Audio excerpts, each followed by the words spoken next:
One of the best features about a book is its cover. And today we're going to talk about cover designing and cover of a book. All right. So in this first episode I want to talk to you about selection of a cover. Selection of a cover, your fonts and design of it. So yeah, let's get started.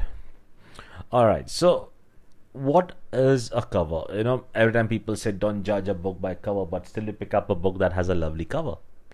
So what is that makes your cover lovely? Like in recent times I've seen a plain blue background and thick bold letters saying what you should not do, or what the art of not giving and art of not taking. Okay, some artistic book, I guess, and an orange color book. It worked. It worked massive sales. But what exactly is this book's right? Like, what is the cover? So when people come up to me and ask me that I'm looking for a cover and what cover should I select? I say, what do you think you should select? And most of the time people are clueless because they don't know what cover needs to be selected, because they don't know what cover is available. So how are you going to choose a cover for your book? Yeah, well, fine, I will hire a cover designer and he will do it for me. But how? How are you going to get a cover? Are you going to give him a description saying, look, I want a guy standing here, I want a girl standing here, I want them holding hands, and I want Eiffel Tower? Excuse me?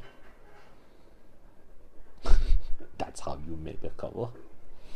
Alright, so basically, when you're writing a poetry book, or when you are writing a book, let's say, let's take an example of Raindrops. When I got my first book out, Symphonies of Love was the title of the book. Wow, so soothing. Wow, that sounds so good when I'm Symphonies of Love.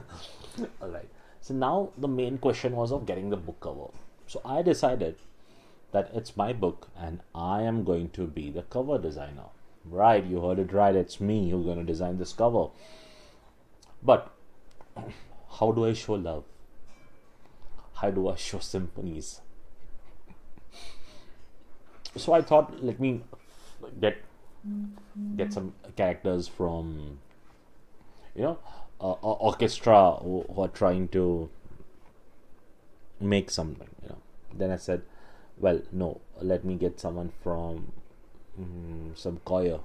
No, let me get the angels. I'm like, no, what am I gonna do? So I decided my cover should be simple. My cover should be dark blue in color with white musical symbol, and I wanted my name in bold letters saying Bernardisa, Symphonies of Love. The title had to be bold. So I designed this cover. Did I like the cover? Yes, of course, I love the cover. Did your publisher like the cover? Of course, he will like it because I liked it. What does your printer have to say about your cover? Printer said, oh, this color doesn't match. While printing, it will become light in color. It will not go along with it. Right, that's what your printer would always say, because printer knows exactly how this color is going to come out. So, unless until you're going for a digital print, yeah.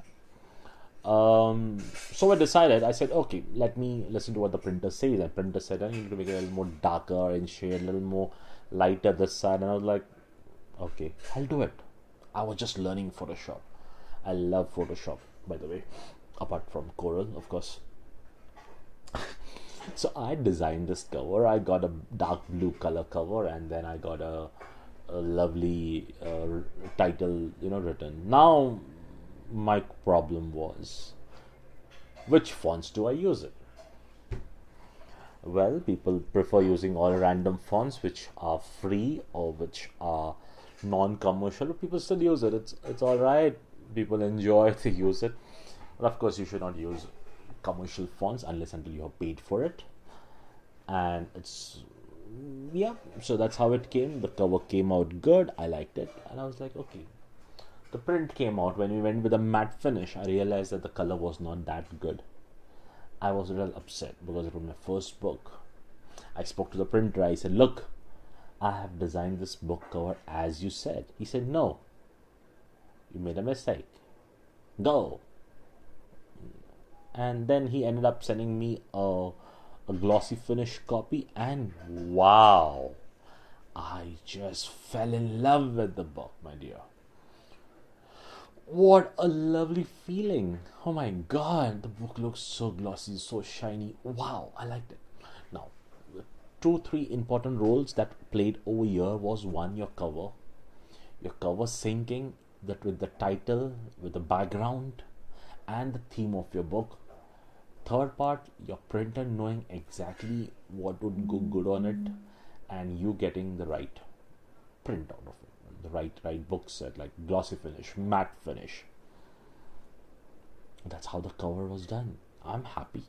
If you have any queries on the cover, or if you have heard such things in the past and you want to still discuss more in detail, you can tweet to me or drop me a text. I will always be there. Thank you.